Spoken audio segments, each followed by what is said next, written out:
गोजरी जबान में अपडेट सुनिए।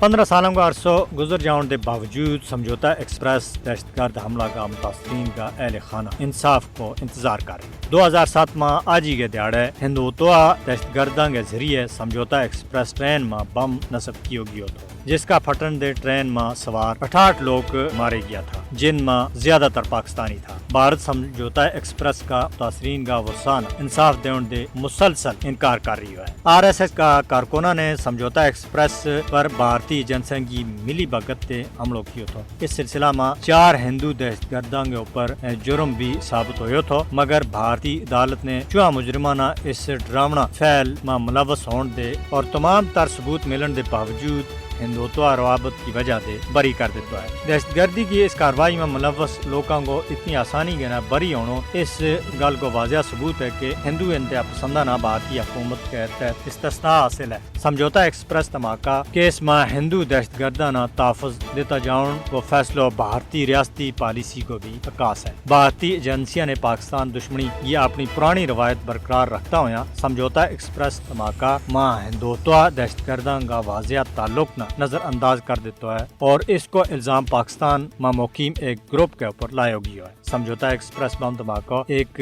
ऐसा ऑपरेशन तो जिसको मकसद इसके अलावा कुछ भी नहीं था कि पाकिस्तान न बदनाम किया जाए। अपना नापाक सियासी फायदा के वास्ते झूठा ऑपरेशन भारत की अपनी एक तारीख है। भारत हमेशा से ही इस तरह का खेड खेडतो रही और अपनी नाकामियों को जिम्मेदार पाकिस्तान न ठहराता रही है। समझौता एक्सप्रेस की तरह पठानकोट, उड़ी और जम्मू में भारतीय फिजाइया का अड्डा के ऊपर हमलों भारत कतर से कराया गया इस तरह का ऑपरेशन का बड़ा सबूत है। पाकिस्तान कई बार आलमी बरादरी के सामने भारतीय हुकूमत का तरफ से काफी सारा इस तरह का ऑपरेशन का खदशात को इजहार भी कर चुकी है। आलमी बरादरी न समझने की जरूरत है कि RSS की हिमायत याफ्ता भारतीय हुकूमत इलाकाई अमन के नाल आलमी अमन के वास्ते भी मुझ बड़ो खतरो बन गई है।